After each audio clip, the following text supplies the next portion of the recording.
Alléluia. Amen. Amen. Nous allons continuer sur l'enseignement sur la doctrine du salut. Nous sommes à la partie, combien?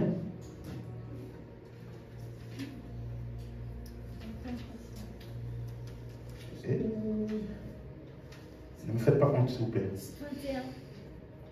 21. Hein? Partie 21. Quelqu'un dit 22 là?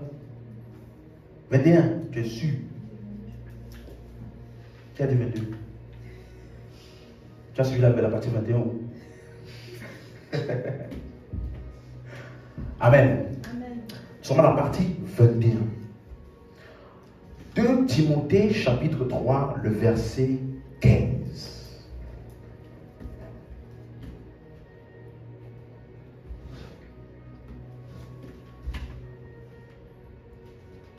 Timothée 3, verset 15.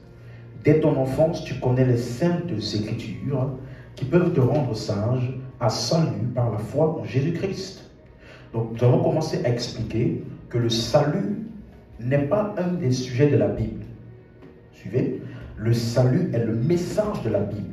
La Bible est l'histoire du salut. La Bible est la révélation du mystère du salut. La Bible est le document dans lequel Dieu révèle aux hommes son plan de rédemption. Dis Amen. C'est la raison pour laquelle, quand l'apôtre Pierre il parle de Paul, dans 2 Pierre chapitre 3, le verset 15, il dit que croyez que la patience de Dieu, de notre Seigneur, est votre salut, comme notre bien-aimé frère Paul vous l'a aussi écrit, selon la sagesse qui lui a été donnée. Donc il dit que notre bien-aimé frère Paul a écrit concernant notre salut. Est-ce que vous suivez? Donc ça veut dire que, comme dans 2 Timothée 3, 15, là où il parle des Écritures, nous rendent sages à salut par la foi en Jésus, n'est-ce pas? Ça parle de quoi? Des écrits de l'Ancien Testament. Genèse à Malachie. Maintenant, Pierre ici révèle que même les épîtres, ou alors, on va dire plus précisément, particulièrement dans ce cas ici, les écrits de Paul, ça parle aussi de quoi? Du salut. Donc, toute la Bible a un message. C'est la raison pour laquelle, au verset 16 de 2 Pierre 3, il dit, c'est ce qu'il fait dans toutes les lettres où il parle de ces choses dans lesquels il y a des points difficiles à comprendre, dont les personnes ignorantes et mal affermies tordent le sens, comme celui des autres Écritures, pour leur propre ruine. Donc, il dit que les écrits de Paul font partie des Écritures, parce que c'est un tordre le sens des écrits de Paul, comme les autres Écritures. Est-ce que vous suivez? Donc, cela veut dire que toutes les lettres de Paul expliquaient le salut. Donc le salut, si c'est le sujet principal de la Bible, est-ce qu'on suit? Ça veut donc dire que c'est un sujet qu'il ne faut pas prendre à la légère. Parce que Pierre dit qu'il y a des points qui sont difficiles à comprendre. Dans un avenir proche, je vais enseigner sur la spécificité de la révélation de Paul. On appelle ça en Christ. C'est une expression qui n'est vue que dans les écrits de Paul. Quelle est la spécificité de cette révélation-là? Nous étudierons ça. Tu suis? Mais Pierre ici, il reconnaît que quand je lis les écrits de Paul, je comprends qu'il nous révèle le salut, mais avec une profondeur dont on n'a pas encore vu. Vous suivez? Selon la sagesse qui lui a été donnée. Donc maintenant, quand tu reviens dans 2 Timothée 3, verset 16 maintenant, il dit, toute écriture est inspirée de Dieu et utile pour enseigner, convaincre, corriger et pour instruire dans la justice, afin que l'homme de Dieu soit accompli et propre à toute bonne œuvre. En d'autres termes, ce qui équipe un homme pour être propre, accompli et propre à toute bonne œuvre, ce sont les Écritures. Est-ce que vous suivez? Ce n'est pas d'abord quels sont le nombre de visions que tu as déjà eues. Est-ce que tu me suis? Laisse-moi te donner quelque chose qui va décomplexer certains. ce qui atteste ton ministère, ce n'est pas la vision que tu as eue de Dieu, qui est venu te dire, mon fils, je t'appelle comme prophète ou comme ministre ou comme ce que tu veux. Si tu as eu cette expérience-là, ce n'est pas ça qui atteste ton ministère. Non. Ce qui fait d'un homme de Dieu accompli et propre à toute bonne œuvre, c'est quoi? Les Écritures. À quel point est-ce qu'il a la compréhension du corps de la vérité des Écritures?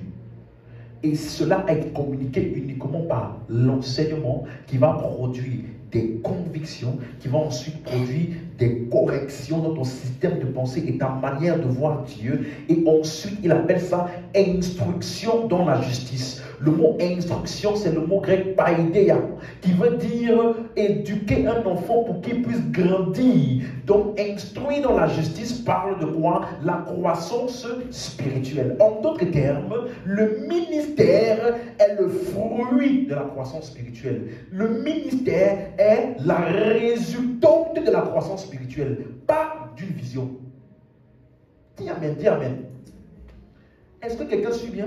Donc, même si tu n'as jamais eu une vision où tu as dit, je t'appelle, tu n'as pas besoin. Quand Dieu t'a appelé dans le salut, il t'a appelé dans le ministère. Et lorsque tu es maintenant équipé, perfectionné, par ce perfectionnement-là, tu es équipé pour l'œuvre du ministère. Donc, quels que soient les types d'expériences ou visions qui viendront par la suite, ne seront que pour confirmer ce qui est déjà là. Est-ce que tu suis? Vous me suivez? Ça, c'est un point. Donc, nous avons commencé à expliquer que le salut est l'œuvre exclusive de Dieu. Et la seule part de l'homme dans le salut, c'est quoi? Hein? Recevoir. L'homme n'a rien à faire en termes d'œuvre. Parce que le salut, c'est l'œuvre exclusive de Dieu. Quand nous parlons comme ça, vous voyez qu'on a lu ici, on dit qu'il y a plusieurs personnes qui tordent le sens des Écritures de Pierre, de Paul, pardon. Vous suivez? Parce que nous, quand on dit ce genre de choses, il y en a qui pensent qu'on est en train de dire, ah, vous pouvez faire ce que vous voulez, Jésus a accompli, c'est bon. Quelqu'un disait une fois, il faut équilibrer ce genre de vérité. Écoute-moi, si c'est la vérité, c'est déjà équilibré. Est-ce que quelqu'un suit? Non, parce que quand ils disent qu'il faut équilibrer, ils sont en train de dire par là, il faut rajouter un peu de loi. Rajoutons un peu de loi, comme ça, les gens auront quand même un petit peu peur, pour ne pas qu'ils pensent qu'ils sont totalement libres comme ça. Est-ce que vous suivez? Non, on n'a pas besoin d'équilibrer la vérité. La vérité est vérité parce qu'elle est équilibrée. Elle a tout ce qu'il faut en elle pour produire ce qu'il faut. Vous dites amen. Non, ici là, grâce pure. Comme un homme de Dieu disait, évangile sans additif. Dis-moi amen. Donc, ensuite on a vu que le salut n'est pas une récompense, mais plutôt un don. Ça veut dire que toute écriture qui parle de récompense ne peut pas être utilisée pour le salut. Quelqu'un suit ce que je dis? Parce que plusieurs personnes, dans la confusion qu'ils ont dans ce genre de sujet, vous allez vous rendre compte qu'ils prennent des écritures qui parlent de disciple-là. Jésus a dit, si quelqu'un ne m'aime pas plus que son père, sa mère, ses frères, il ne peut pas être mon disciple. Mais eux, ils vont prendre ça pour dire que si tu n'aimes pas ton père, ta mère et tout, tu peux être sauvé. Est-ce que c'est ce qu'il a dit? Non. Être mon disciple. Il n'a pas dit ne pas être sauvé. Pour être sauvé, que tu aimes plus, que tu n'aimes pas plus. Est-ce que tu as cru? C'est bon. Vous suivez? Lorsqu'on parle des récompenses, d'autres disent, non, tu sais, il faut persévérer. Parce que quand tu persévères jusqu'à la fin, tu seras sauvé. Si ça, là, ça parle du salut, ça veut dire que tout ce que Jésus est venu faire là, il n'a rien fait. Donc, la source de confusion, souvent, vient du fait que, quand les Écritures parlent d'autres choses, on pense ces autres choses-là et on affecte ça au salut. Du coup, ça crée un système de pensée dans lequel certains disent, bah, le salut là, c'est vrai qu'on croit à la grâce, que Jésus a tout accompli, mais ne faut pas oublier aussi qu'il y a la sanctification, sans laquelle nul ne verra Dieu. Est-ce que vous comprenez? Parce qu'on prend des textes qui parlent d'autre chose et on les associe au salut. Est-ce que vous suivez? Mais la première vérité qu'on a vue, c'est que le salut, c'est l'œuvre exclusive de Dieu. Ça veut dire qu'il n'y a aucun moyen, suis-moi, il n'y a aucun moyen possible par lequel un homme, quel que soit qui il est, puisse dire quelque part, j'ai fait ceci, ou alors se glorifier, tirer ne serait-ce qu'une petite gloire, quelle qu'elle en soit, pour le salut. Jamais. Tu ne peux à aucun moment ni d'aucune manière arriver à un point pour dire, tu sais, je suis sauvé, mais c'est parce que j'ai quand même fait ça, mais c'est parce que j'étais comme ci, mais c'est parce que non, toute la gloire pour le salut vient à Dieu. La manière dont par laquelle Dieu a accompli l'œuvre du salut est pour que la seule personne qui puisse tirer gloire du salut, c'est qui? Dieu.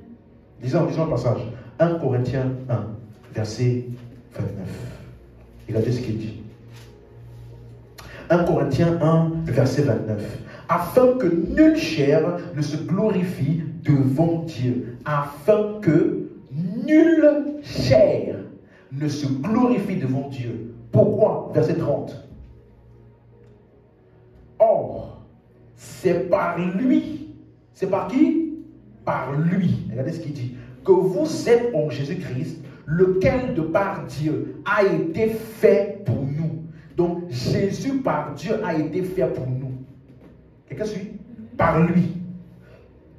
De par Dieu, qu'il a été fait pour nous quoi? Sagesse, justice, sanctification et rédemption.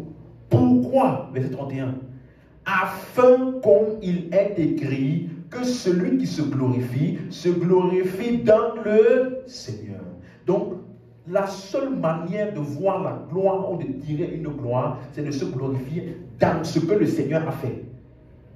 Quelqu'un comprend? Parce que sanctification, ce n'est pas toi qui as fait, c'est par lui.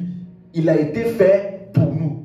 Rédemption, c'est lui qui est notre rédemption. Justice, c'est lui qui est notre justice. Vous voyez, vous suivez? Sagesse, c'est même la sagesse. Parce que si tu lis 1 Corinthiens 1, la sagesse dont il parle ici, c'est le message de Christ crucifié. Vous suivez? Il dit Christ crucifié, c'est folie pour les Juifs.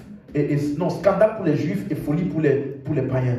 Mais il dit, pour nous là, c'est la puissance et la sagesse de Dieu. Ça veut dire que même le message de Christ là, sa compréhension là, ça ne vient pas de toi. C'est Christ en toi qui te donne de comprendre tout le salut là, dans toute sa profondeur. Donc même pour ça, tu pourras te glorifier. Est-ce que tu comprends? Afin que toute la gloire vienne à Dieu. Personne ne peut tirer de gloire de ça. Pourquoi? Parce que personne n'y a contribué. Ephésiens 2:8. C'est par la grâce que vous êtes sauvés au moyen de la foi. Cela ne vient pas de vous, c'est le don de Dieu. Quelqu'un dit ça? Laisse-moi te donner un passage. Ephésiens 2, allons-y. Ephésiens 2, verset 8. C'est des choses qu'on a déjà vues, donc j'essaie d'aller rapidement. Car c'est par la grâce que vous êtes sauvés par le moyen de la foi. Question. Comment on est sauvé? Au moyen de la foi. Retiens bien ça. Par la grâce, au moyen de la foi. Pourquoi est-ce que c'est important? Parce que la grâce, c'est ce que Dieu a fait, qu'il a rendu disponible. Et la foi, c'est quoi? C'est ce que l'homme utilise pour recevoir ce que Dieu a rendu. Donc, il dit que nous sommes sauvés par la grâce au moyen de la foi. Il dit, cela ne vient pas de vous. Vous suivez? C'est le don de Dieu. Ce n'est point par les œuvres, afin que personne ne se glorifie. Donc, la grâce a rendu disponible. C'est un don. Et par quel moyen est-ce que tu as reçu cela? Par la foi. Ce n'est pas par les œuvres, donc aucune œuvre ne peut affecter ce salut. Tu ne l'as pas reçu par les œuvres. Ce n'est pas ton œuvre qui a acquis ce salut. Ce n'est pas ton œuvre qui l'a rendu disponible pour toi. Et ce n'est même pas ton œuvre qui l'a fait recevoir. À quel moment est-ce que ton œuvre va maintenant l'affecter? Allô? Quelqu'un comprend ça? Donc, aucune de tes œuvres ne peut affecter ce salut. C'est très clair. Comment tu vas équilibrer ça? Tu ne peux pas. Tu veux mettre des menaces dessus? Non, c'est trop tard. Est-ce que vous me suivez? Regardez le passage. Colossiens 2, verset 7. Verset 6, pardon. Colossiens 2, verset 6. Colossiens 2, verset 6. C'est bon? Il dit ceci. Ainsi donc, comme vous avez reçu le Seigneur Jésus, marchez en lui. Est-ce que tu suis? Quand on parle de marche, on parle de quoi? La vie chrétienne. Notre conduite, notre marche chrétienne, on va dire. Il est en train de dire que la manière par laquelle tu marches dans ta vie chrétienne, c'est de la même manière que tu as reçu. Je reprends, vous vous rappelez? Comment est-ce qu'on avait reçu déjà? Non, par là, au moyen de là. Donc remplace, comme vous avez reçu, vous avez reçu le Seigneur comment? Mais comment est-ce que tu as eu conscience de la grâce? Le message t'a été communiqué, tu as pris conscience de ce qui est disponible pour toi. Qu'est-ce que tu as fait? Tu as reçu par la foi ou tu as agi sur ça. Hein? Maintenant, comment tu vis ta vie chrétienne?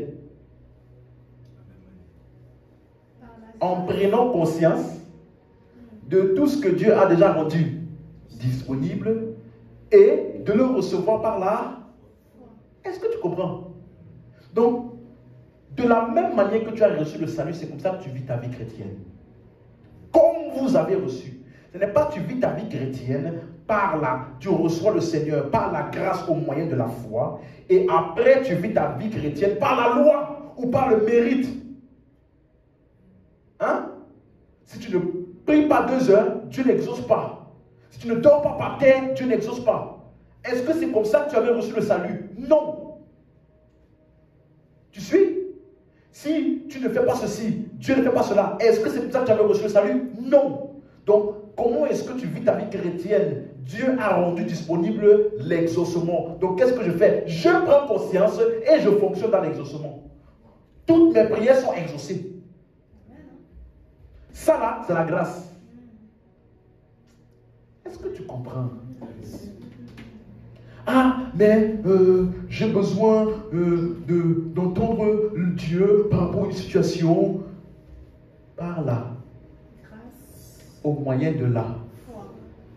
Qu'est-ce que Dieu a rendu disponible? Celui qui s'attache au Seigneur est avec lui dans l'esprit. Donc ça veut dire que la réponse à la situation, la sagesse, l'instruction que tu cherches là, n'est pas quelque part, c'est où? En toi. Parce que l'esprit est où? En toi. Donc maintenant, quand tu prends conscience que l'esprit est en toi, qu'est-ce que tu fais? Tu te conditionnes pour saisir ou capter ce qui est déjà en toi. Donc, ce n'est pas que si tu ne pries pas, l'esprit ne va pas te parler. Non, tu ne pries pas pour que l'esprit te parle. Tu pries pour te concentrer et te focaliser pour saisir le signal de l'esprit qui est déjà en toi. Par là, grâce au moyen de là. Dès que c'est le mérite, ce n'est plus la grâce. Tu as loupé quelque chose. Comme vous avez reçu le Seigneur, c'est comme ça que tu dois vivre. Dis-moi Amen. Est-ce que c'est clair pour quelqu'un? Vous suivez, non? Non? Il n'y a rien dans la vie chrétienne que tu fais pour mériter en termes de tout ce que Dieu a déjà rendu disponible. Non, si tu ne confesses pas ton péché, Dieu va voir que tu n'as pas confessé. Donc Dieu ne va pas pardonner. Ça là, ce n'est pas la grâce au moyen de la foi. La grâce au moyen de la foi, c'est quoi? Je prends conscience que Dieu nous a déjà pardonné par l'œuvre de Christ. Qu'est-ce que je fais? Je reçois. Et je commence à vivre avec la conscience de cette vérité-là. Ça, c'est la grâce au moyen de la... Est-ce que c'est clair? Dis-moi si tu comprends. Tu suis? Donc, quelles que soient les choses qu'il y a dans la vie chrétienne aujourd'hui, même qu'on parle d'offrande, si tu ne donnes pas l'offrande, ton ciel est fermé. Si tu ne donnes pas l'offrande, eh ben, il disait, la main est comme ça, ta main est comme ça. Si tu ne donnes pas, et regarde comment ta main est. Est-ce que si tu ne donnes pas, est-ce que tu peux recevoir? Si on te donne, on t'a jamais donné cet exemple? Nous, on nous a donné cet exemple. On dit, si, regarde, si ta main est fermée comme ça, tu ne peux pas. Hein? Mais ça encore, ça va, c'est un bon exemple. Parce que ça parle de recevoir, pas Dieu donne. Mais il y a des personnes qui disent, si tu ne donnes pas, Dieu aussi, il ne donne pas. Hein? Mais quand Dieu a donné Jésus là, tu avais donné quoi? Hein? Tu avais donné ton premier-né? Tu t'es même né? Tu t'es même pas dans les projets? Est-ce que vous suivez? Donc ça, ce type d'enseignement là, je donne pour que Dieu donne, ça ne peut pas venir de Dieu. Non. Parce que si Dieu devait attendre que tu donnes pour qu'il te donne, cela voudrait dire qu'il réagit à ce que tu as donné. Et si Dieu réagit, n'est pas Dieu. Dieu, parce qu'il est Dieu, ne réagit jamais, il pro-agit. Donc, tout ce que tu essaies de donner, Dieu avait déjà tout donné avant. Est-ce que tu comprends?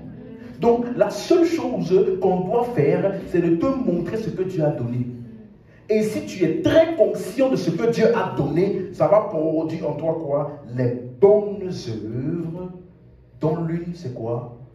Donner pour son œuvre. Donc, tu ne donnes pas pour que Dieu te donne. Tu donnes parce que il t'a donné. Tu suis? Ah, comment on dit ça en français? When praises goes up, blessings come down. Quand la louange monte, c'est là que les bénédictions descendent. Ça ne peut pas être de Dieu. Non. Pourquoi?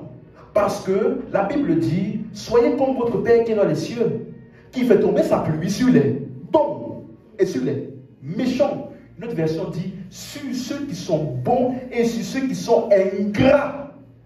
Elle dit, ils sont ingrats. Dieu voit leur ingratitude. Et sa bénédiction n'est pas stoppée dans leur vie.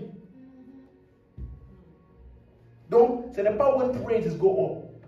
Non, ce n'est pas quand la louange monte. Avant que la louange monte, les bénédictions avaient déjà été déployées complètement. Ça, c'est la grâce. Est-ce que tu comprends? Donc, tu vois que cet enseignement que je te donne, je n'ai pas besoin de t'enseigner d'abord sur 4000 sujets. Si tu comprends d'abord la racine qui est l'œuvre de Christ par sa grâce qu'il a rendue disponible, et tu gardes cette compréhension, elle va te permettre de discerner tout type d'enseignement autre. Est-ce que tu me suis? Quelqu'un qui va venir pour te dire, il faut que tu fasses une offrande, parce que si tu ne fais pas d'offrande, tu ne pourras pas te connecter à la grâce. Tu donnes, tap into the anointing. Comment on dit ça en français? Je me connecte à l'onction. Tu n'as jamais entendu ça? Mais ça là, ce sont les amis de Simon. Tu connais Simon le sorcier, le magicien? Qu'est-ce qu'il a dit à Pierre? Je te donne l'argent et tu me donnes aussi la puissance ou le pouvoir pour que lorsque j'impose les mains sur les gens, eux aussi commencent à parler en langue. Parce que moi j'avais déjà vu tout type de pouvoir, mais ça, ce type-là, je n'ai pas encore vu ça. Donc il te donne, je tape, je connecte à ton onction et tu me donnes la grâce de faire quoi? De moi aussi opérer dans ta dimension là. Ça n'a pas commencé aujourd'hui? Pierre a fait quoi? Tu vas payer ton argent. Si c'était aujourd'hui, qu'est-ce qu'ils allaient faire? Yes. Tu comprends les principes spirituels. Tu comprends les lois du royaume. C'est comme ça qu'ils appellent ça, les lois du royaume. Si tu vois une grâce et que tu es intéressé par la grâce, tu dois venir s'aimer dans la grâce. Quand tu sèmes même dans la grâce là, c'est là où maintenant la chose vient. Ça ne peut pas être de Dieu. Est-ce que tu suis? Parce que nous marchons comme nous avons reçu au début. Comment?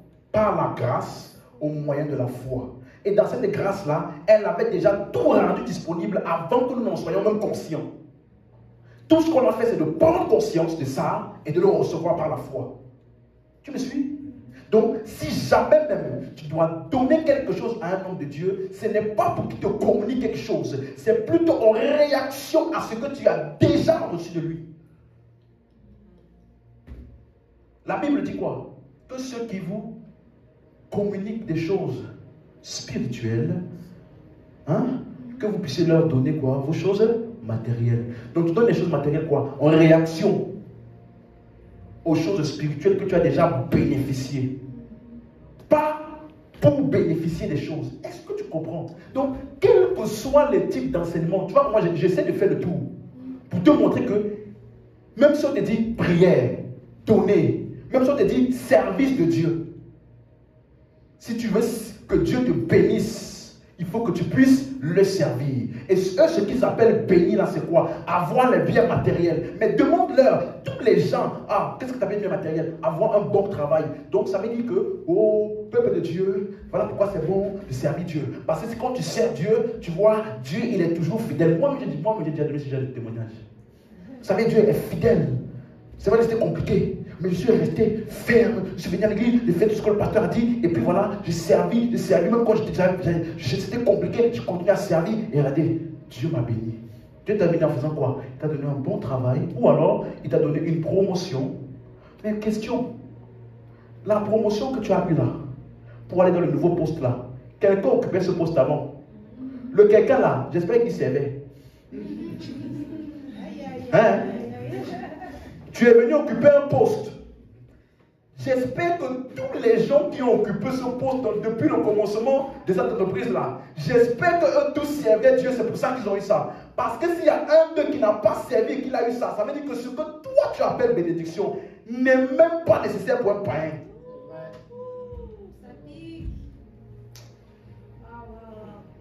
Ça veut dire qu'il n'a même pas besoin de ton Dieu pour arriver là où toi, par tout ton service de Dieu s'est amené là-bas. Lui, sans Dieu, sans prière, sans même croire en Dieu, il arrive là-bas et il passe plus haut. Toi, tu le remplaces. Lui, il ne vient pas témoigner à l'église pour dire, peuple de Dieu.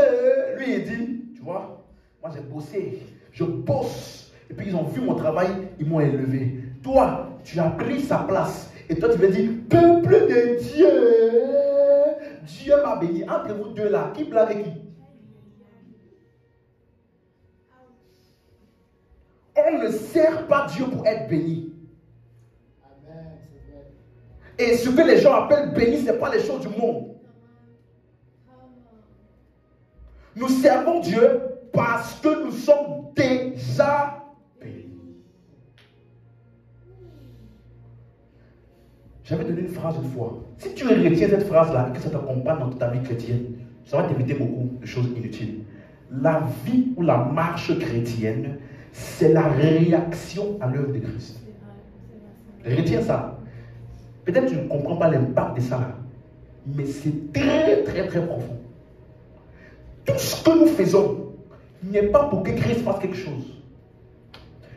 Tout ce que nous faisons, c'est parce que nous avons pris conscience et réalisé tout ce qu'il a déjà fait. Donc si tu appréhendes ta vie chrétienne dans ce sens-là, tu es déjà sûr. Tu es déjà sûr d'éviter beaucoup de malhonnêtes là, qui viennent pour tromper les gens. Tu as compris? Comme vous avez reçu le Seigneur, marchez en lui. On a reçu comment? Par la grâce, au moyen de la foi. Comment est-ce que nous marchons? Par la grâce, au moyen de la foi. Je me suis levé le matin et il y avait une douleur. Comment est-ce que je fais? Est-ce que je pars pour donner l'offrande à l'homme de Dieu pour qu'il libère l'onction sur mon pied de guérison? Non. Est-ce que je pars? Non. Non, non. Comment régler ça?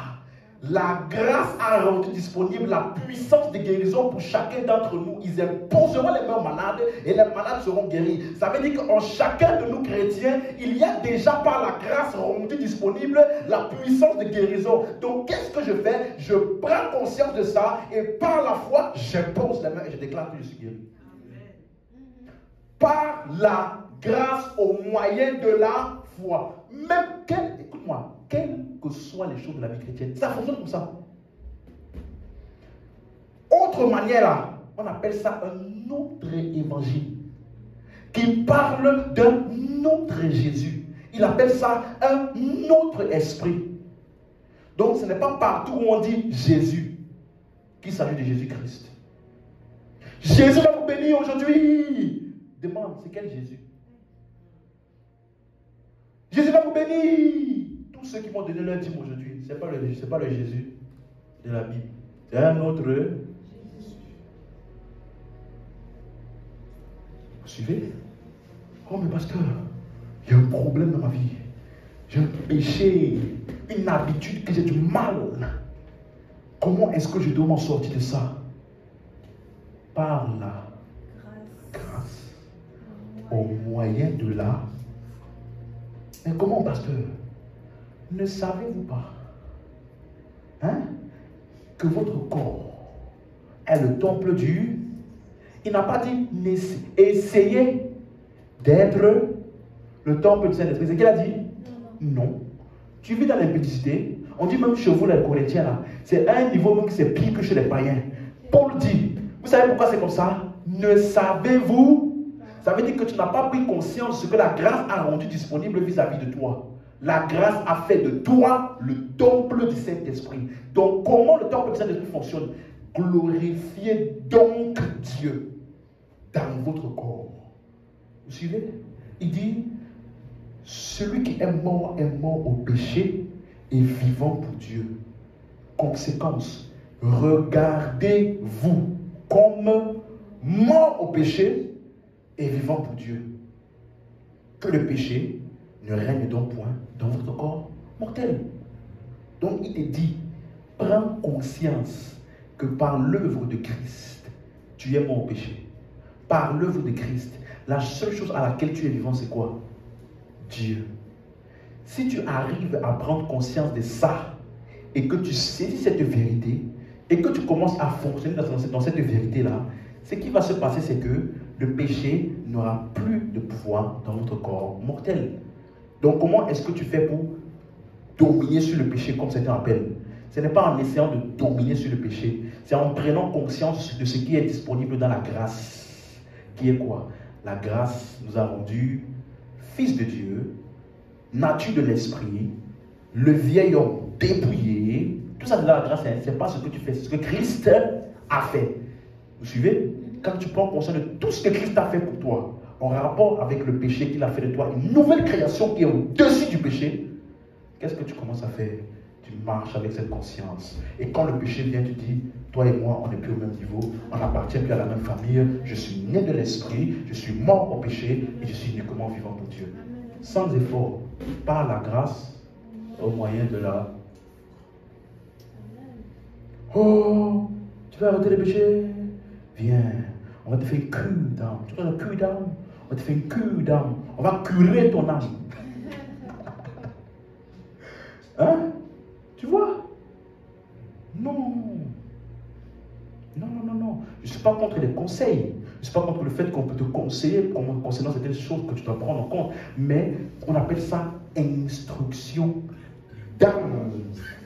Pas pour devenir juste d'âme. Ça veut dire, toutes les instructions qu'on doit me donner là doivent être en rapport avec la nature et la révélation de la justice de Dieu qui est par la foi. Ce n'est pas une instruction qui me fait être en dehors de la compréhension de la justice que j'ai reçue par l'évangile. Est-ce que tu comprends? C'est clair pour quelqu'un? Donc, comme vous avez reçu, marchez. La vie chrétienne et la marche chrétienne est la réaction à l'œuvre de Christ. Dis-moi amen. Est-ce que c'est clair? Donc, pour revenir à notre sujet, on a vu donc dans les Écritures, nous sommes en train d'étudier le livre d'Hébreux, n'est-ce pas? Et nous avons vu dans les Écritures clairement que le livre d'Hébreux nous parle du salut éternel. Est-ce que vous suivez? Quand on dit éternel, ça veut dire quoi?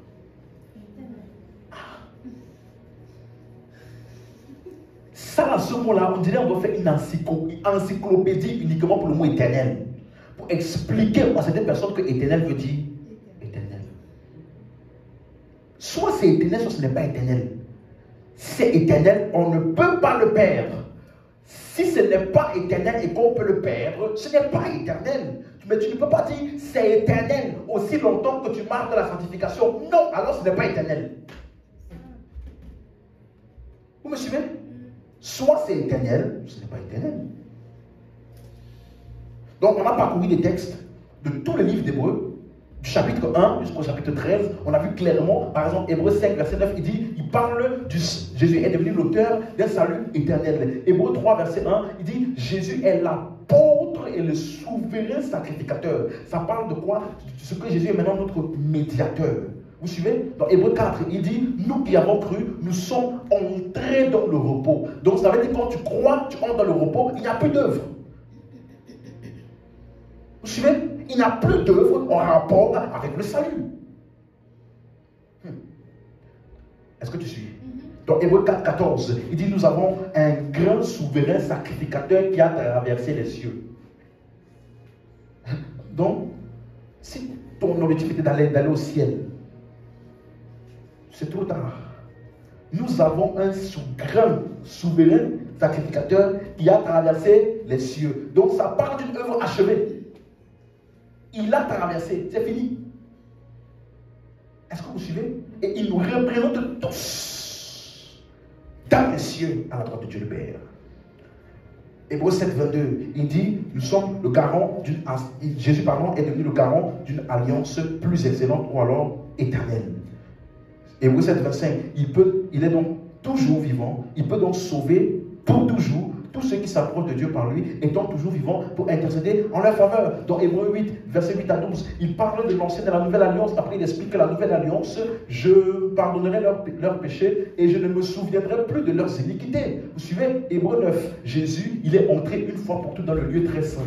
Et après, verset 12 au verset 15, après on dit, il est entré ayant obtenu une rédemption éternelle.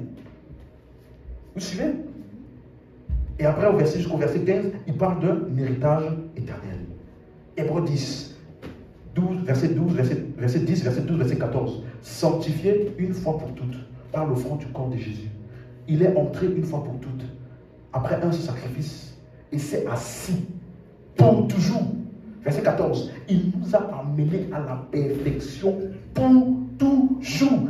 Comment tu peux lire tout ça là? Après tu dis, le livre des Hébreux, viens, on va lire le livre des Hébreux, je vais te montrer que le salut n'est pas éternel. Mais tu as lu quel livre d'Hébreux? Quelqu'un suit ça?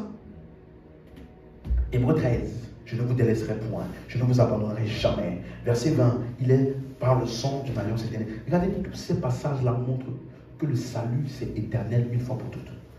Après, on a commencé à voir les 5 passages qui semblent contradictoires. On a vu Hébreux 2, très facile.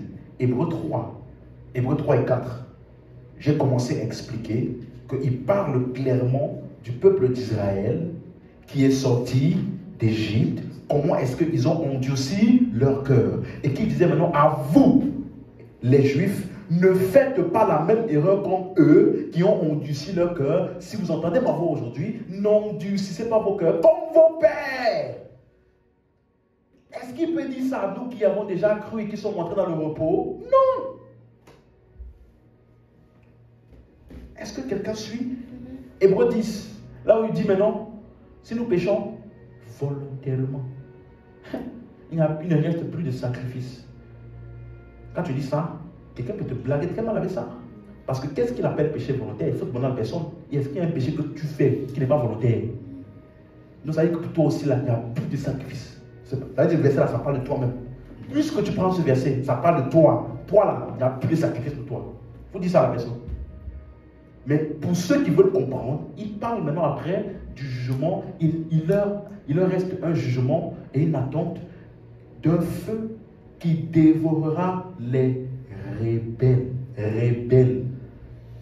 Les rebelles. Ça ne peut jamais parler des chrétiens. Rebelles, on les appelle dans les épîtres de Paul, les fils de la rébellion. Il dit, c'est ce que nous étions. Mais après avoir eu contact avec l'évangile, nous avons cru. Et notre foi en l'évangile nous a délaissé complètement de cette ancienne nature-là qu'on appelle fils de rébellion. Mais eux, après avoir eu la connaissance de la vérité, ils n'ont pas cru. Donc, ils sont restés quoi? Des rebelles. Donc, ça parle de qui? Ceux qui n'ont pas cru, bien qu'ils ont été exposés à l'évangile. Dis amen, dis amen. Est-ce que c'est clair? Donc, je vais revenir très très rapidement sur un verset qu'on a vu, Hébreux 3, verset 14. Parce que je pense que je suis passé très vite dessus. Hébreux 3, 14. Car nous sommes devenus participants de Christ, pourvu que nous retenions fermement jusqu'à la fin l'assurance que nous avions au commencement. Quelqu'un suit? Première chose, j'ai dit ici, le livre Hébreux 3 et Hébreux 4, ça parle de quoi? Peuple d'Israël, dans le désert, qui ont endurci leur cœur.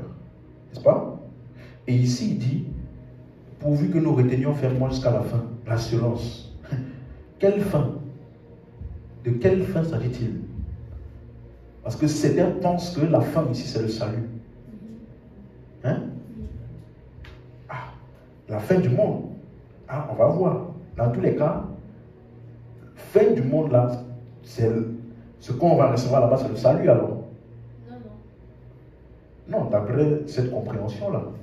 Si tu retiens jusqu'à la fin, c'est à la fin là-bas que tu auras ton salut. Ah, c'est pas ça? Mais jugement là. Non, les chrétiens ne sont pas concernés. Dans cette compréhension, il y a quelque chose que tu dois retenir, endurer jusqu'à la fin, et c'est à la fin là que tu vas obtenir. Donc, il dit l'assurance, il faut la retenir jusqu'à la fin. Pourvu. Donc, devenir participant de Christ, c'est si tu tiens jusqu'à la fin. C'est ce qui est dit dans ce verset. Et qui peut prêter à confusion.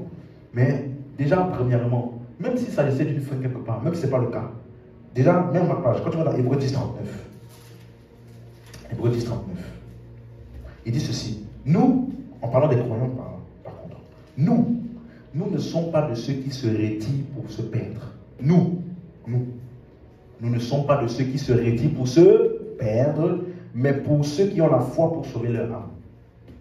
Donc, si fin il y en a, nous là, notre foi que nous avons reçue nous fait tenir jusqu'à la fin. Si jamais fin il y en avait. Tu suis? Non, mais pour comprendre ce texte-là, c'est très simple. Il faut juste aller dans le contexte. Je te donne. On va juste lire rapidement. Hein. C'est le verset 14, n'est-ce pas? Commençons d'abord au verset 12. Et on va aller jusqu'au verset 19. Tu vas voir dans quel contexte le verset 14 est mentionné dans tout ça. Prenez garde, frères, que quelqu'un de vous n'ait un cœur mauvais et incrédule au point de se détourner du Dieu vivant. On a déjà interprété ça, n'est-ce pas? Le cœur incrédule ou alors le cœur qui n'a pas cru. Donc, ne pas croire en la parole qui t'est annoncée, c'est ça qu'il appelle se détourner du Dieu vivant. Ça parle de qui? Des incroyants. Quelqu'un comprend? Parce qu'il parlait des pères. Il dit, vous aussi, n'ayez pas un cœur incrédule comme eux là, pour vous détourner de Dieu comme eux sont détournés. Quelqu'un comprend? Verset 13. Mais exhortez-vous les uns les autres chaque jour, aussi longtemps qu'on peut dire aujourd'hui, afin qu'aucun de vous ne s'endurcisse par la séduction du péché. Donc il parle de quoi? Endurcir le cœur. C'est ça, n'est-ce pas? Maintenant, il explique, verset 14. Car nous sommes devenus participants de Christ pourvu que nous retenions fermement jusqu'à la fin l'assurance que nous avions au commencement. On continue, verset 15. C'est bien. Pendant qu'il est dit, aujourd'hui, si vous entendez sa voix, n'endurcissez pas vos cœurs comme lors de la révolte, qui fut en effet ceux qui se révoltèrent après l'avoir entendu, sinon tous ceux qui étaient sortis d'Égypte sous la conduite de Moïse. Verset 17. Et contre qui Dieu fut-il irrité pendant 40 ans, sinon contre ceux qui péchaient et dont les cadavres tombèrent dans le désert? À qui jura-t-il qu'il n'entrerait pas dans ce repos, sinon à ceux qui avaient désobéi? Et voyons-nous qu'ils ne purent y entrer à cause de leur incrédulité. Regardez, avant il parle de endurcir le cœur, après il parle de incrédulité, endurcir le cœur. Donc qu'est-ce que ça veut dire? Qu'est-ce qu'il est en train de dire simplement? Vous et moi, vous les incroyants, pardon. Ça peut pas parler des croyants. Parce qu'il ne peut pas dire aux croyants, n'endurcissez pas votre cœur. Les croyants, ils ont déjà cru. Suivez? Donc, pourquoi il dit, n'endurcissez pas votre cœur? Car nous sommes devenus des participants de Christ. J'ai expliqué ça dimanche. J'ai dit ici que c'est comme quand tu participes à une compétition. Est-ce que tu as la médaille directement? Est-ce que participer à la compétition veut dire avoir la médaille? Non. C'est lorsque tu gagnes que tu as la médaille. Donc, devenu participant de Christ veut dire vous êtes aussi exposé à Christ, à l'évangile, au message de Christ, comme vos pères. Donc, vous avez participé à ça. Vous avez été exposé à ça. Donc, qu'est-ce qu'il faut faire? N'endurcissez pas vos cœurs vis-à-vis du Christ qui vous a été exposé comme vos pères. Donc, participer à la compétition, gagner, ça veut dire quoi? Gagner la médaille dans la compétition, ça veut dire quoi? Croire. Donc, ils sont participants, mais ils n'ont pas encore cru. Voilà pourquoi on dit vous êtes devenus participants. Hein? Mais n'endurcissez pas votre cœur. Ok, on comprend ça? Il dit, revenons verset 14. Car nous sommes devenus participants de Christ, pourvu que nous retenions fermement jusqu'à la fin l'assurance que nous avions au commencement. Verset 15. Pendant qu'il est dit, aujourd'hui, si vous entendez sa voix, n'endurcissez pas vos cœurs comme lors de la révolte. Est-ce que vous comprenez? Et maintenant, par toute la suite, il explique qu'ils n'ont pas pu entrer à cause de leur incrédulité. Donc, devenir participant là, ça voulait dire quoi? Ça voulait simplement dire que, de la même manière que leurs pères ont entendu la voix ou l'évangile, vous aussi, la même parole de Christ est arrivée jusqu'à vous. Et vous maintenant, n'endurcissez pas votre cœur. Donc, ici, devenir participant là, ça ne veut pas dire être en Christ. Ça veut dire être exposé au message de Christ. Est-ce que vous suivez? Maintenant, regardez la suite. Hébreux 4, verset 2. Vous allez voir, c'est vraiment la suite logique. Hein? Hébreux 4, le verset 2. Car cette bonne nouvelle nous a été annoncée aussi bien qu'à eux. Vous suivez? Cette bonne nouvelle, ou cette parole de Christ, ou cet évangile, nous a été annoncée aussi bien qu'à eux. Mais la parole qui leur fut annoncée ne leur servit de rien, parce qu'elle ne trouva point de la foi chez ceux qui l'entendirent. Est-ce que c'est clair? Donc, qu'est-ce qui leur manquait? La foi. Vis-à-vis de la parole. Verset 3. Pour nous qui avons cru, nous entrons dans le repos. Est-ce que vous comprenez? Et il dit, selon qu'il dit, je jurai dans ma colère, ils n'entreront pas dans mon repos. Or, nous avons déjà vu qu'ils ne sont pas entrés à cause de leur incrédulité. Donc, regardez verset 3, tout le chapitre 3 et chapitre 4, qu'est-ce qu'il dit? Simplement, le message de Christ vous est annoncé aussi à vous, comme au peuple d'Israël dans le désert. Eux là-bas, là, ils ont endurci leur cœur. Vous qui avez eu part à ce message, vous qui entendez aussi le même message de Christ, que n'endurcissez pas vos cœurs. Mais plutôt quoi? Croyez. Est-ce qu'on suit? Est-ce que c'est clair? Donc, pour celui qui a cru, il est entré dans le repos. Donc, on ne peut pas dire retenir jusqu'à la fin pour lui.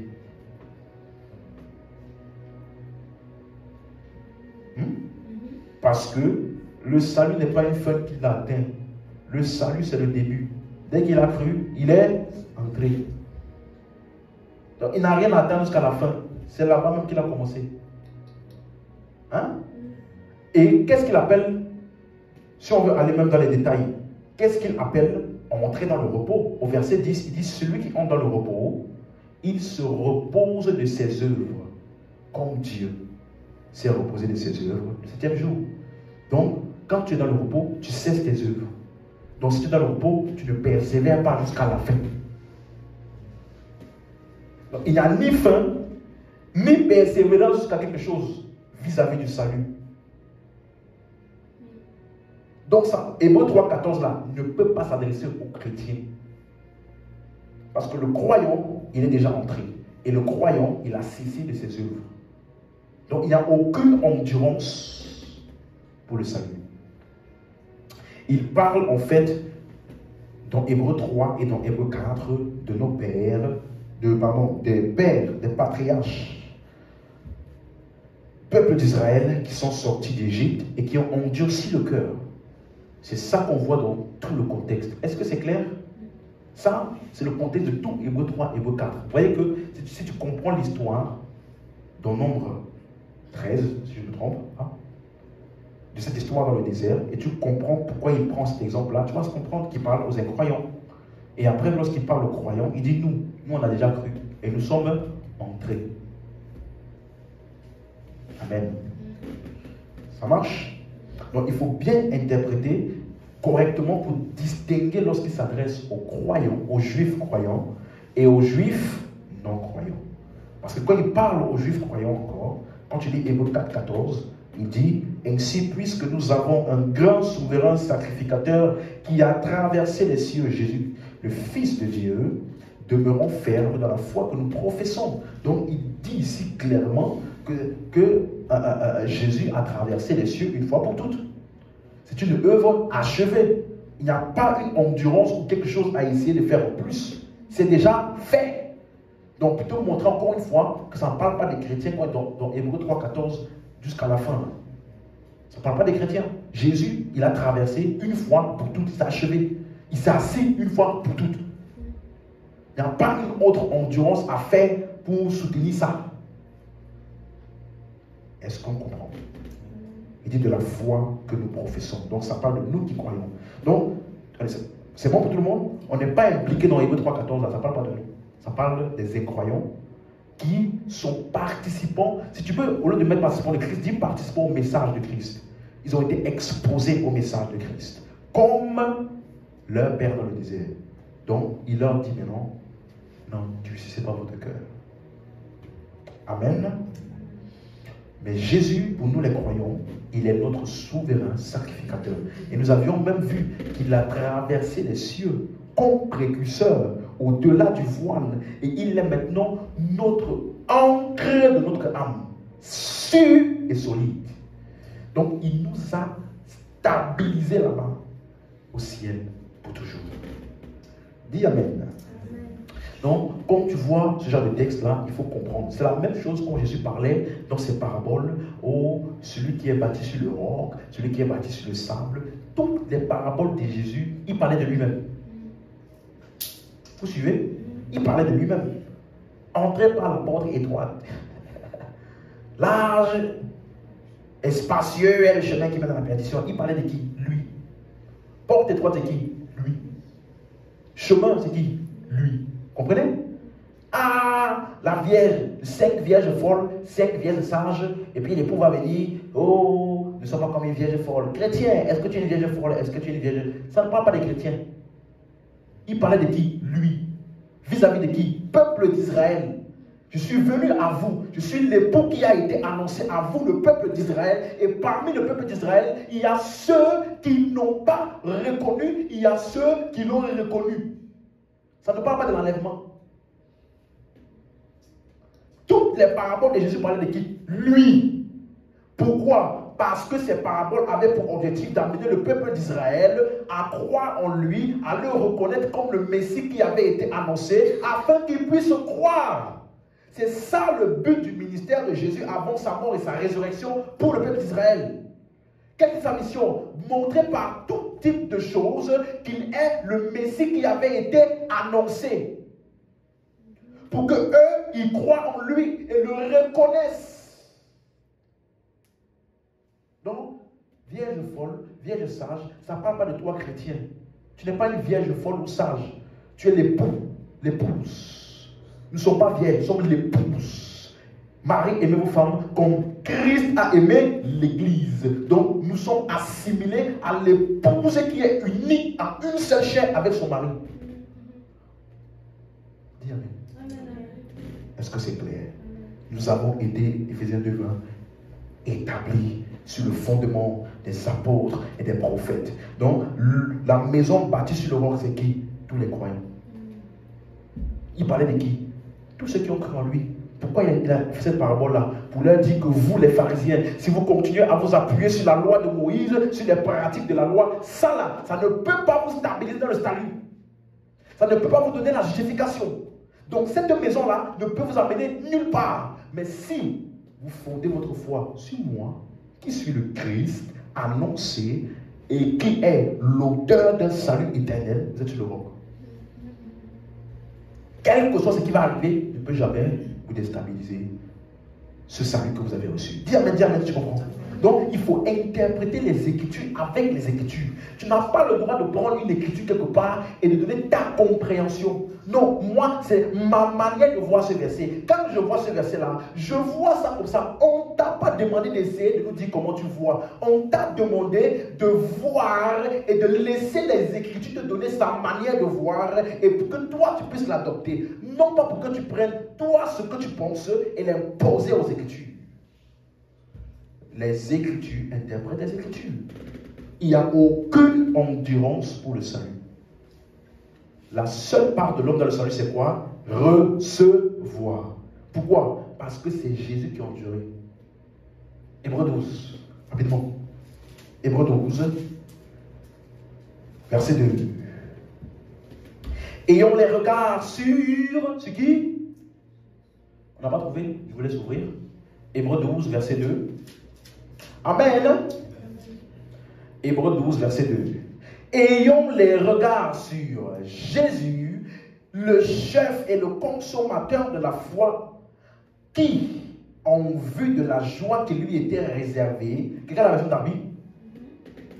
En vue de la joie qui lui était réservée, dans la version Louis II, il dit, il a souffert la croix. Mais dans la version d'Arby, il dit quoi? Il a enduré la croix. Et puis, méprisé l'ignominie et s'assit. Donc, en d'autres termes, pour le salut, qui a enduré? Tu comprends? Donc, c'est lui qui a enduré la croix pour nous. Et puis, il s'est assis. Donc, persévérer jusqu'à la fin. Là. Qui a fait ça? Jésus. Il a accompli l'œuvre de la croix jusqu'à la fin. Et puis, il s'est assis. C'est fini. C'est fini. Il n'y a plus aucune autre endurance nulle part pour le salut. Parce que c'est lui qui a enduré. Qu'est-ce que nous avons à faire? Ayez les regards sur Jésus. Qu'est-ce que nous doit faire? Regardez Jésus qui a enduré pour nous. On ne doit pas essayer d'endurer. On doit regarder Christ qui a enduré pour nous. C'est ça le salut. Oh, mais pasteur, donc ça veut dire que le chrétien, il n'a pas d'endurance. Il n'est pas éprouvé dans sa vie. Oui, il est éprouvé. Pas pour être sauvé, après avoir été sauvé. Amen. Il est éprouvé, non pas pour être sauvé, il est éprouvé après avoir été sauvé. Donc, l'endurance du chrétien, c'est dans quoi? En continuant la mission d'annoncer le royaume, d'étendre le royaume de Dieu sur toute la terre. Dans cette mission-là, il y a des épreuves. Dans sa marche par la foi, dans laquelle il doit considérer uniquement la parole de Dieu, il y a des épreuves. Il y a des circonstances qui viennent et qui sont contraires à ce que la Bible et la parole dit de nous. Donc, qu'est-ce que nous faisons? Nous endurons et nous maintenons notre position de foi. Nous demeurons fermes dans la foi que nous professons. Ça là, c'est une épreuve. Mais est-ce que c'est pour être sauvé? Non. C'est parce que nous sommes sauvés et que nous avons la conscience de notre salut que nous faisons ça. Est-ce que tu comprends? Donc, nous avons aussi vu que les mots tels que plus excellent, parfait, meilleur, ça parle de quoi? Éternel. Ça veut dire que ce qui, à chaque fois, ça parle de quoi? C'est quand il fait le contraste entre l'ancienne alliance et la nouvelle alliance. Vous suivez? Donc, quand il dit plus excellent, lorsqu'il dit perfection, lorsqu'il dit parfait, une alliance plus excellente, qu'est-ce qu'il est en train de dire? C'est éternel, contrairement à l'ancienne alliance. Est-ce que vous suivez? Donc, toutes les exhortations du livre d'Hébreux qui t'exhortent à croire, qui t'exhortent à ne pas te détourner du Dieu vivant, qui t'exhortent et qui te parlent du jugement, et ça ne s'adresse pas aux croyants. Ça s'adresse à quelle catégorie de juifs? Les non-croyants et les sceptiques. Les sceptiques, ceux qui sont sur le point d'être convaincus. Donc ça les exhorte à faire le choix de croire. Et pour ceux qui sont rebelles et non-croyants, tous les jugements là, ça parle d'eux. Vous leur dites que le choix que vous êtes en train de faire là, voici ce dans quoi ça va vous mener. Ça parle pas aux croyants. Dis Amen. Parce que quand il parle aux croyants, nous on a cru. On est entré dans le repos. Nous nous reposons en Christ. Quand on dit salut là, c'est déjà fait. Salut, déjà fait. Accompli, achevé une fois pour toutes. Le repos. Dis Amen. Amen. Voilà pourquoi des textes tels que, allons-y maintenant rapidement. Hébreux 12. Hébreux 12, verset 15. Pour gagner du temps, on va ouvrir 3 livres. Mettez 3 marque-pages dans vos Bibles. Hébreux 12, AG 2 et 2 Corinthiens 3. Je reprends. Hébreux 12, AG. Oui, c'est dans la Bible. Au cas où tu te demandais. AG 2 et 2 Corinthiens 3. Si tu ouvres ces 3, parce que ces 3 livres-là, ça va beaucoup nous aider à lire rapidement. 2 Corinthiens 3, j'ai dit. J'ai aussi dit AG. AG.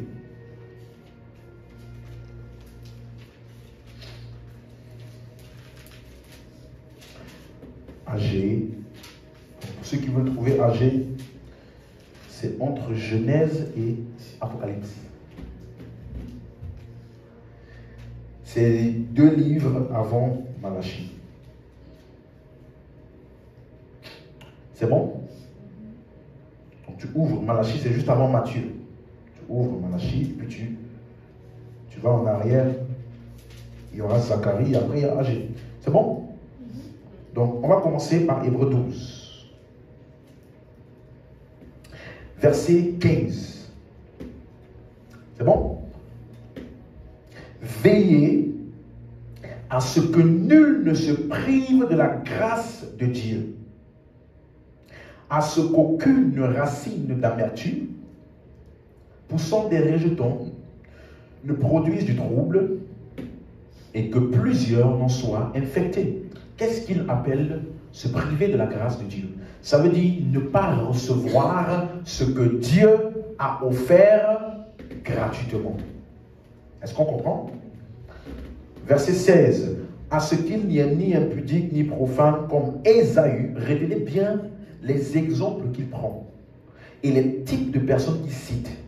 Parce que sachez que dans les Écritures, quand on parle d'Ésaü, son correspondant c'est qui? Jacob. Jacob a cru, Ésaü n'a pas cru. Est-ce que tu comprends? Quand on parle de Caïn et Abel, Abel a cru, Caïn. Donc suivez bien les exemples qu'il prend pour savoir à quel type de personne il s'adresse. Ok. À ce qu'il y a, revenons au verset 16, ni impudique, ni profane comme Ésaü, qui pour un mets vendit son droit d'aînesse. Vous savez que plus tard, voulant obtenir la bénédiction, il fut rejeté, quoiqu'il la sollicita avec larmes, car son repenti ne put avoir aucun effet. Suivez bien ce qu'il dit. Donc, il dit, vous là, ne vous priez pas de la grâce de Dieu. Ne faites pas comme Ésaü. Parce qu'au moment où il s'est rendu compte de l'importance de ce qu'il avait délaissé et méprisé, son repenti n'a pu avoir aucun effet. Suivez ce qu'il dit. Verset 18.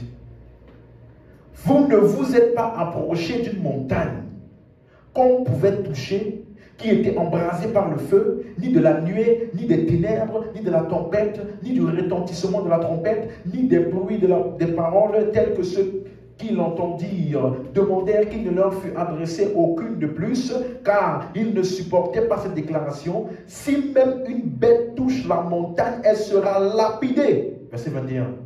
Et ce spectacle était si terrible que Moïse dit, je suis épouvanté et tout tremblant.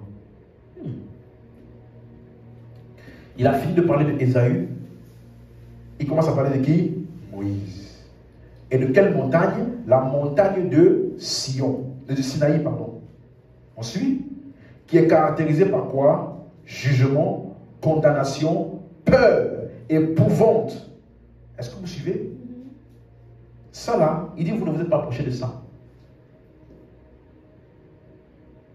Est-ce que tu comprends? Donc cette montagne là, ça parle de quoi? Ancienne alliance. Ancienne alliance. Maintenant le verset 22.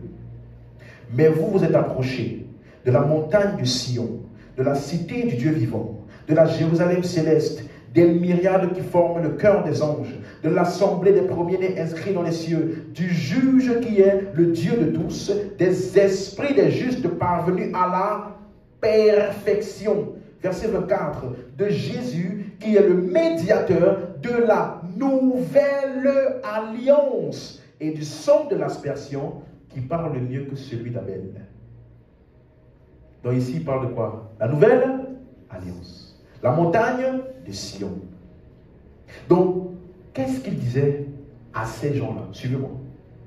Il était en train de dire que le message que nous vous exposons là, de Christ, n'est pas un message qui vient de Sinaï, qui doit générer la peur, la condamnation et le jugement. Le message que nous vous annonçons vous présente Sion, vous rapproche de Sion, cité du Dieu vivant, la nouvelle alliance, le sang de l'aspersion. Est-ce que vous suivez? Donc il fait le contraste entre l'ancienne alliance et la nouvelle alliance. Et il dit au peuple que ce que nous vous présentons là n'est pas Moïse, mais plutôt Christ. Ce n'est pas la montagne de Sinaï, c'est la montagne de Sion. Dis amen si tu comprends. Donc ça veut dire que toutes les références de punition, de châtiment pour le péché ne s'adressent pas aux croyants. Dis amen. Est-ce que tu comprends? Sinaï, Moïse, épouvante, peur. Sion, Jésus, cité du Dieu vivant, le sang de l'aspersion. Il continue maintenant par la suite. Et là maintenant je veux votre attention. Verset 25.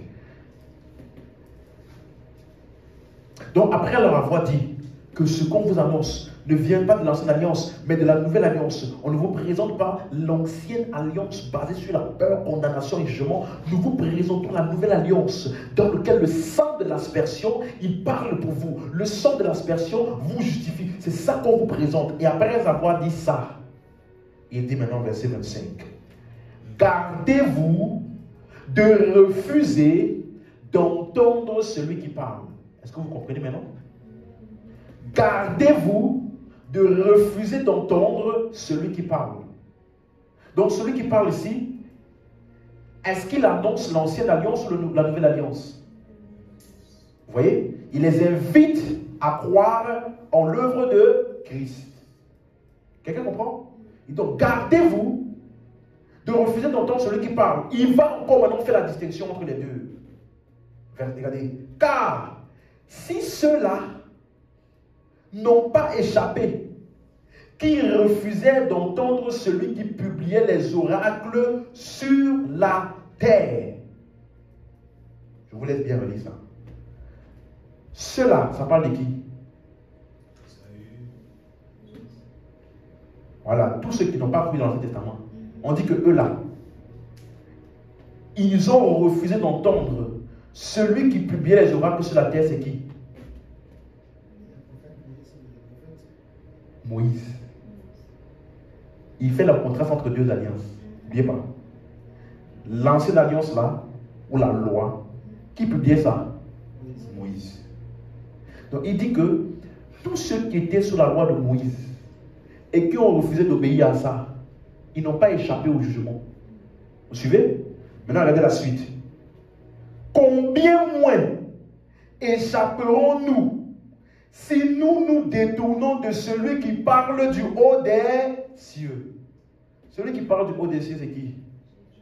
Il annonce quoi? La nouvelle alliance. L'évangile. Donc, qu'est-ce que l'auteur fait? Il te donne un aperçu du jugement qui t'attend en te parlant, regarde, dans l'ancienne alliance là, quand il a péché, tu as vu comment il n'a pas échappé? Imagine si tu n'obéis pas, ou alors si tu refuses d'entendre le message de Christ. Ton châtiment sera pire. Est-ce que tu comprends? Donc, il fait le contraste ancienne-nouvelle alliance. Amen. Donc, ceux qui ont été rebelles et incrédules dans l'Ancien Testament, ils n'ont pas échappé au jugement. Combien plus ceux qui sont incrédules à l'évangile, ils n'échapperont pas au jugement. Donc, ça s'adresse à qui? Aux croyants ou aux non-croyants? Amen. Est-ce que c'est clair? Pourquoi? Pour ne pas qu'ils fassent comme leur père dans l'Ancien. Maintenant, le verset 26. Lui, dont la voix alors ébranla la terre, et qui maintenant a fait cette promesse. Une fois encore, j'ébranlerai non seulement la terre, mais aussi le ciel. Il faut vraiment que vous soyez attentifs. Quand il dit au début, lui, il parle de qui? Regardez le verset d'avant. Le verset d'avant, il parle de qui? Jésus. Suivez? Parce que c'est celui qui publiait les oracles où? Dans les cieux. Il est en train de dire que ce Jésus-là, il avait déjà annoncé quelque part dans l'Ancien Testament, par une promesse. Qu'est-ce qu'il allait faire? Une fois encore, j'ébranlerai non seulement la terre, mais aussi le ciel. Donc, qu'est-ce que ça veut dire cette promesse-là? C'est ça qu'on va étudier rapidement. Mettez en marque-page, allons dans AG 2. Parce que ce texte-là est tiré de AG 2, verset 6. Et on va jongler entre AG 2 et 2 Corinthiens 3. Pour bien comprendre de quoi il s'agit. Parce que, pourquoi est-ce que je fais ça? C'est pour t'expliquer, notre Dieu est un feu dévorant, qui est au verset 28. Donc, suis bien, si tu comprends bien de quoi il parle là, quand on va arriver là-bas, tu vas être reconnaissant et non pas peur. Allons-y. Verset 26, AG 2, verset 6, n'est-ce pas? Car ainsi parle l'Éternel des armées. Encore un peu de temps, et j'ébranlerai les cieux et la terre, la mer et le sec. C'est ça qu'on a lu, n'est-ce pas, dans Hébreux 12, n'est-ce pas? Maintenant, le verset 7, il parle encore, j'ébranlerai toutes les nations, tous les trésors de toutes les nations viendront, et je remplirai de gloire. Retiens bien ça. Je remplirai de gloire cette maison. Donc, quand il parle de ébranler, il va ébranler quelque chose pour remplir une maison de gloire. C'est ça? J'ébranlerai, il parle des nations et autres, tout ça c'est figuratif. Et après il dit, je remplirai de gloire cette maison. Verset 8. L'argent est à moi et l'or est à moi, dit l'Éternel des armées. Ça aussi, tu vas comprendre qu'il parle de manière figurative. Il ne parle pas de ce qu'il y a dans la banque. Il ne parle pas du billet de 50 € qui appartient à l'Éternel. Non. Parce que trésor des nations, les nations, c'est figuratif. Parce qu'il dit il va ébranler tout ça pour remplir une maison, cette maison de gloire. Est-ce que tu suis? Maintenant regardez, quelle gloire ça dit-il? Verset 9. Verset très populaire. La gloire de cette dernière maison sera plus grande que celle de la première. Ah, dit l'Éternel. Et c'est dans ce lieu que je donnerai la paix. Est-ce que tu comprends? Donc, il y avait une première maison qui avait une gloire. C'est ça qu'il appelle trésor, or et autres là. Cette première maison qui avait une certaine gloire va être ébranlée. Et il va remplir de gloire la seconde maison qui aura une gloire supérieure. Donc, quelles sont les deux maisons là? Dont l'une avait une gloire, sera ébranlée, et dont la seconde aura plus de gloire. Marque page 2 Corinthiens 3. Oh, merci Seigneur pour la révélation. Amen. 2 Corinthiens chapitre 3, le verset... Avant même d'aller là-bas, attendez.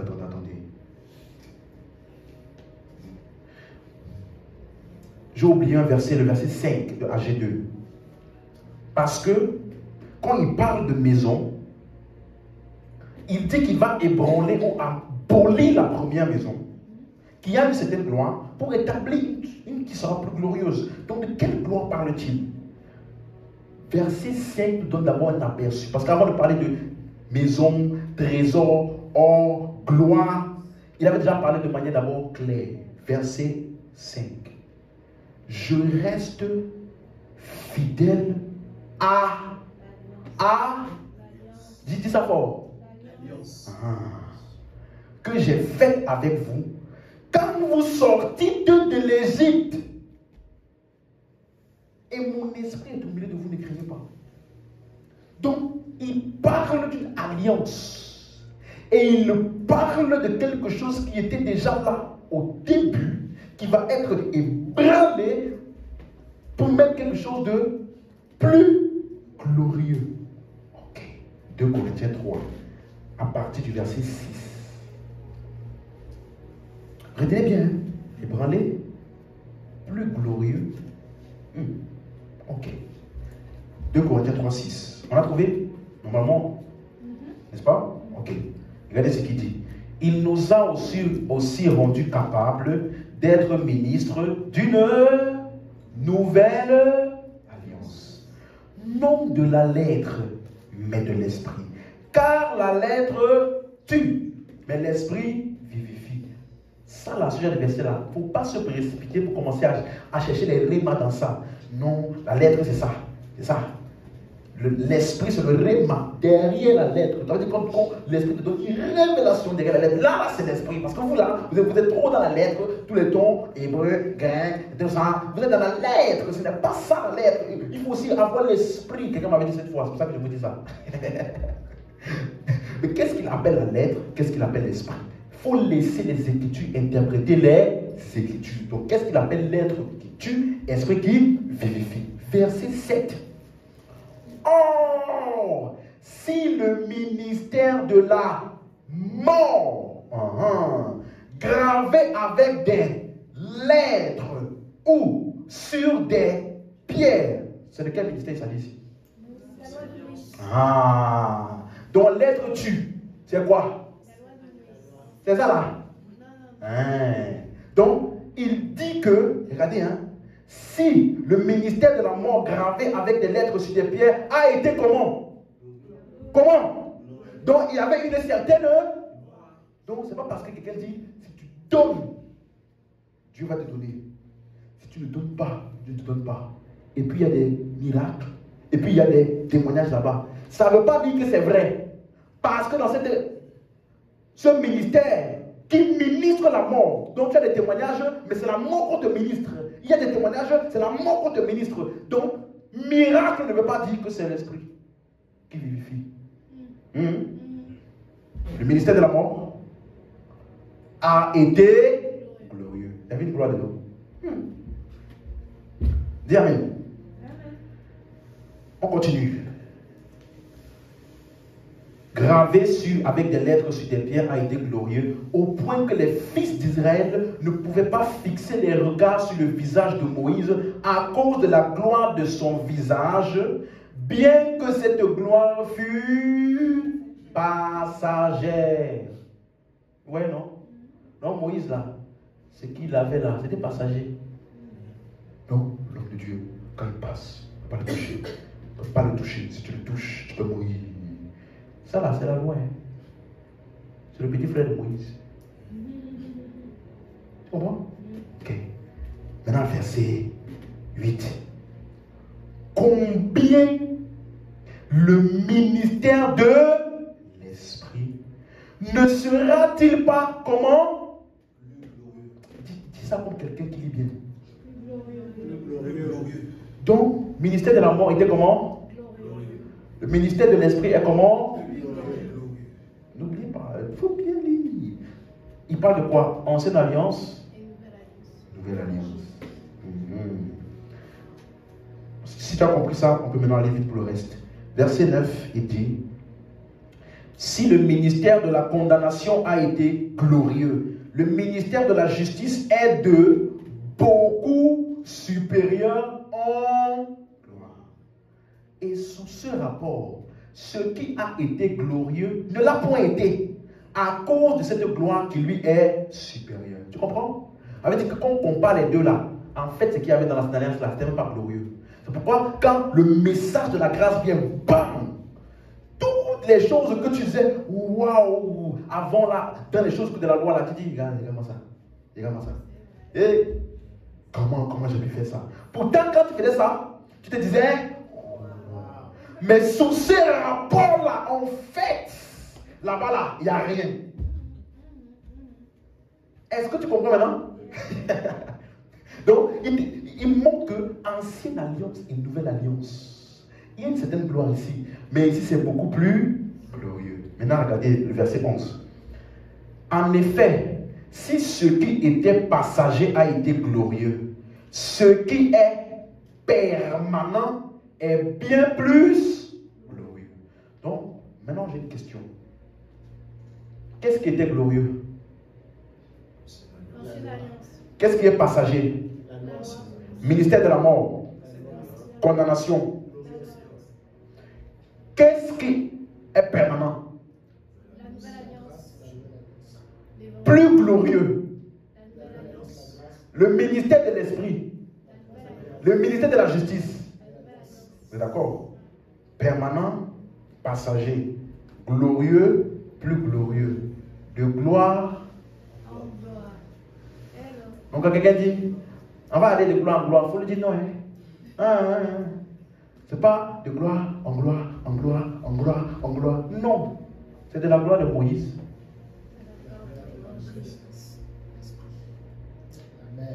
Tu suis, non? Maintenant, on revient dans AG2. Revenons dans AG2. Alléluia. Si tu as compris 2 Corinthiens, là, quand tu vas revenir dans AG2, il dit maintenant, j'ébranlerai les nations. Au verset 7, les trésors, et je remplirai de gloire cette maison. Verset 9. La gloire de cette dernière maison sera plus grande que celle de la première, dit l'Éternel. C'est dans ce lieu que je donnerai la paix. La première maison, c'est quoi? Qui était glorieuse. La dernière maison, c'est quoi? La nouvelle alliance. Vous comprenez? C'est clair, n'est-ce pas? Si tu comprends, voilà pourquoi ça fait maintenant tout son sens, le verset. Quand tu reviens, dans Hébreux 12. Donc, Hébreux 12, il a pris ce verset là qu'on vient d'interpréter de AG. N'est-ce pas? Hébreux 12, 26. Maintenant, ça va devenir très clair si tu as compris ça. Hébreux 12, 26. C'est bon? Lui dont la voix alors ébranla la terre et qui maintenant a fait cette promesse. Une fois encore, j'ébranlerai non seulement la terre, mais aussi le ciel. Il parlait de quoi? Ancienne alliance et Première maison et dernière maison. C'est clair? Maintenant, regardez, verset 27. Maintenant, l'auteur de Hébreu, il va interpréter ça pour nous. Parce que il dit que dans le verset, il dit une fois encore j'ébranlerai. Maintenant, verset 27. Ces mots, une fois encore, hein? Il va expliquer qu'est-ce que ça veut dire une fois encore. Ces mots, une fois encore, indiquent le changement des choses ébranlées, comme étant faites pour un temps. Ah, c'était comment? Passager. Corinthiens nous dit ça, n'est-ce pas? Ce qui était passager. Maintenant, ici, Hébreu, il confirme ça en disant que quand il disait encore une fois, il indique le changement des choses ébranlées comme étant faites pour un temps, afin que les choses inébranlables subsistent. Donc maintenant, qu'est-ce qu'il disait là, simplement? Qu'est-ce qui va être ébranlé? Les choses ébranlées là, c'est quoi? La loi, l'ancienne alliance. Merci.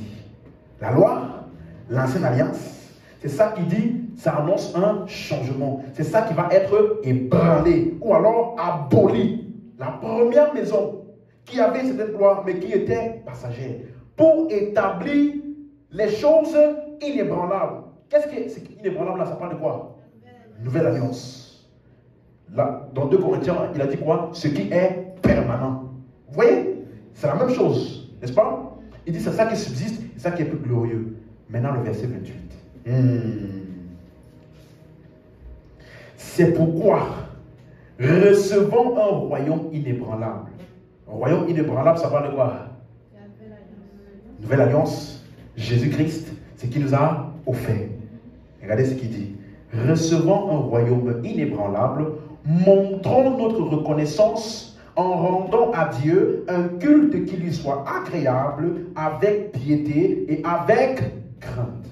Donc, recevons tout ce que Christ a accompli. Donc, une des choses, c'est quoi? Il a ébranlé. Et nous a donné un royaume inébranlable. Recevant ça, ça produit en nous quoi? La reconnaissance. Vous suivez? Ça produit en nous reconnaissance. Et qu'est-ce que nous faisons? Nous rendons à Dieu un culte qui lui soit agréable. Vous voyez? C'est toujours ça, la réaction à ce que Christ a fait. Donc, ce que Christ a fait, c'est lui qui a fait l'œuvre. Nous, on a simplement reçu. Qu'est-ce qu'il a fait? C'est lui qui a ébranlé. Dans la promesse, il disait quoi? J'ébranlerai. Ce n'est pas vous, ni moi. Hein? C'est lui qui ébranle. Et qu'est-ce que nous faisons? Nous recevons le royaume inébranlable que lui, il a établi après avoir ébranlé l'ancienne alliance. Est-ce que tu comprends? Il dit donc, on est reconnaissant. Maintenant, au verset 29, car, quand on dit car, là, c'est en rapport avec tout ce qu'on a dit jusqu'ici, n'est-ce pas? Car notre Dieu est aussi un feu dévorant. En quoi est-ce que le fait d'être reconnaissant d'avoir reçu un royaume inébranlable, en quoi est-ce que nous devons être reconnaissants d'avoir un Dieu qui est un feu dévorant, un feu qui consume? En quoi ça doit produire de la reconnaissance et non pas la peur? Qu'est-ce qu'il a consumé? L'ancienne alliance. Applaudis pour toi. Donc, c'est un feu dévorant, c'est un feu qui consume parce qu'il a annulé, consumé, ébranlé complètement l'ancienne alliance et a établi la nouvelle alliance qui est éternelle. Voilà pourquoi, en voyant ce que Dieu a fait, il a dévoré, il a consumé l'ancienne alliance. Il nous a offert maintenant la vie éternelle en Jésus-Christ. En voyant cette nature de consumer de Dieu là, nous on est reconnaissants. Il ne consume pas les gens, il consume l'ancienne alliance. Donc, ça veut dire que le jour où tu rentres en contact avec Dieu et sa véritable nature, quels que soient les types de mentalités et de choses que tu avais qui étaient liées à l'ancienne alliance, ça c'est complètement consumé. La preuve, tu es là. Qu'est-ce qui s'est passé ici? Entre le jour où tu es entré ici et aujourd'hui, qu'est-ce qui s'est passé en toi? Le feu dévorant a dévoré complètement. Même s'il y avait des miettes dans cette alliance-là. Est-ce que tu comprends? Et cela produit la reconnaissance. Tu vois, non? Donc, si tu prends juste le temps d'aller dans le contexte, tu ne peux jamais utiliser, n'oubliez pas, Dieu est amour. Mais, il est aussi un feu dévorant. Oui, c'est parce qu'il est amour qu'il est feu dévorant. Parce que c'est par amour pour nous qu'il a ébranlé l'ancienne alliance, qui était incapable de nous amener au salut là, pour établir la nouvelle alliance dans laquelle c'est lui qui a tout fait pour nous. Donc, le feu dévorant qu'il est là est la caractéristique même de son amour. Dis-moi, amen. Tu vois, non? Donc, notre Dieu est un feu dévorant. Tu vois, maintenant, je dis ça là. Tu n'as pas peur. Tu dis pas, alléluia. Merci Seigneur. Mais il y a des endroits, il y a des fois, on m'a lu ce verset, j'ai commencé à voir ma vie passer. Parce qu'il y avait beaucoup de choses que je faisais qui n'étaient pas claires avec Dieu. Donc quand tu as un feu dévorant, aïe, aïe, aïe, aïe, ça te rappelle l'enfer, tout ce genre de choses-là. Tu vois, non? Mais pourtant, il ne parle pas de ça. Non. Il parle du fait que l'ancienne alliance, dans laquelle il y avait la montagne de Sinaï, le ministère de la mort, le ministère de la condamnation, le ministère de la mort, la lettre qui tue, a été complètement ébranlée et abolie. Et nous avons reçu un royaume inébranlable en Christ. Il nous a délivrés de la puissance des ténèbres et nous a transportés dans le royaume de son Fils. Quand tu vois ça, tu rends grâce à Dieu. Alléluia. Donc, notre Dieu est un feu dévorant, n'est-ce pas? Amen. Donc, une dernière chose, il faut donc toujours analyser dans le contexte et voir à qui s'adressent les exhortations. Comprenez? Et maintenant, tout ce qu'on a lu là, ça s'adressait à qui? Aux incroyants. Il leur montrait que tout ce qui était dans l'ancienne alliance là était incapable de les sauver, et que même ceux qui fonctionnaient dans ça, ils ont été jugés. Donc vous, gardez-vous de ne pas écouter donc maintenant celui qui vous présente la nouvelle alliance. Qui là-dedans là, Dieu a tout ébranlé pour vous et vous a offert un royaume inébranlable. Il a lancé l'évangile. Suivez? Il a lancé l'évangile pour dire que tes œuvres là, le système dans lequel tu fonctionnais par les œuvres vis-à-vis de Dieu a été ébranlé. Le nouveau système, nous recevons un royaume inébranlable. Qu'est-ce qu'on a à faire? C'est tout. C'est ça qu'il leur annonçait. Donc qu'est-ce qu'il devait faire? Recevoir. C'est tout. Est-ce que tu comprends? Amen. Et pour tous ceux qui étaient croyants, ça affermissait davantage leur conviction dans ce qu'ils avaient déjà reçu. Comme vous et moi maintenant que j'explique là. Comprenez? Donc, il faut comprendre à qui s'adresse et le contexte. Et une autre chose importante, c'est qui amène la confusion dans le cœur de plusieurs, c'est comme j'ai dit tout à l'heure, lorsqu'on parle de discipulat, eux, ils associent ça au salut. Le discipulat n'est pas le salut. Il y a une différence entre le salut et le discipulat. Le discipulat, c'est lorsqu'on t'enseigne et on t'établit dans les choses de Dieu. Est-ce que tu comprends? On ne fait pas le discipulat pour être sauvé. On fait le discipulat parce qu'on est déjà sauvé. Et qu'on est en train d'apprendre les choses que nous avons reçues quand nous avons été sauvés. Ce n'est pas pour être sauvé. Donc, c'est dans le processus du discipulat qu'un chrétien grandit spirituellement et aussi il fait des erreurs.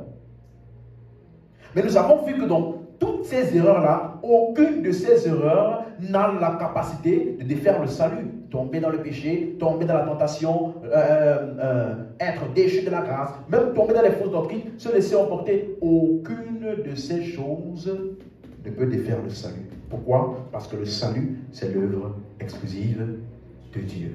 Dis Amen. C'est clair? On peut se lever. Dimanche, aïe, aïe, aïe, aïe. Je pense que je vais faire tout le culte. Un seul verset, Hébreux 6. Dimanche là. Quand il veut t'expliquer Hébreu 6, tu vas avoir la même réaction que Hébreu 12. Alléluia. Ce verset. Ce même verset que les gens prennent pour trouver les gens là. Ce même verset, quand tu vas lire ça, tu vas dire Alléluia. Amen. Amen. Élève la voix en grand.